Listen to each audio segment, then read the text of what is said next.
Պուտինը սպասում է ընտրությունների վերջնական արդյունքներին եւ ճիշտ ապում շնորհավորել Նիկոլ Փաշինյանին։ Փաշինյանին հարց ուղղել են, նա քմծիծաղել է եւ ասել՝ դե ինչ անեմ, հուսամ կշնորհավորի։ Ձեր քաղաքական կանխատեսումն եմ ուզում խնդրել, ինչ զարգացումների սպասենք այս մասով եւ ընդհանրապես առաջիկա տարիներին, այսինքն ինչ է լինելու ընտրությունները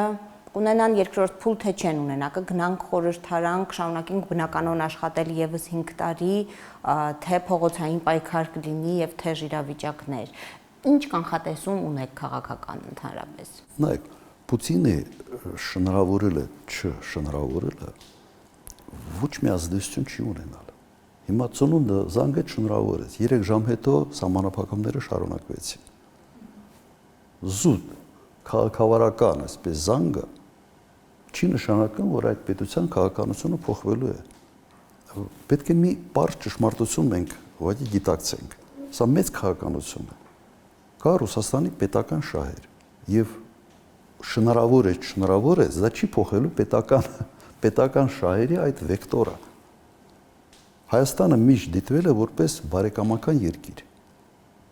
Այն ինչ անում է Հայաստանը, այդ շեշտադրումը փոխում է էապես։ Հայ ժողովրդին շարունակելու են դիտել որպես բարեկամ ժողովրդին, այս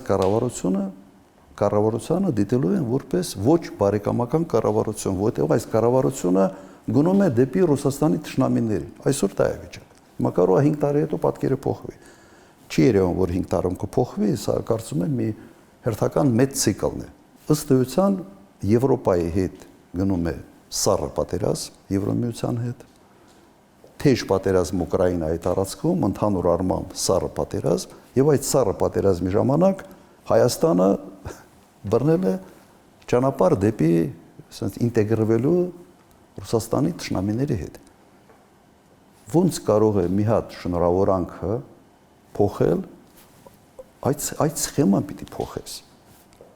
Այդ սխեմայի տակ, այդ վտանգավոր սխեմայի մեջ Հայաստանը չպետք է մտներ։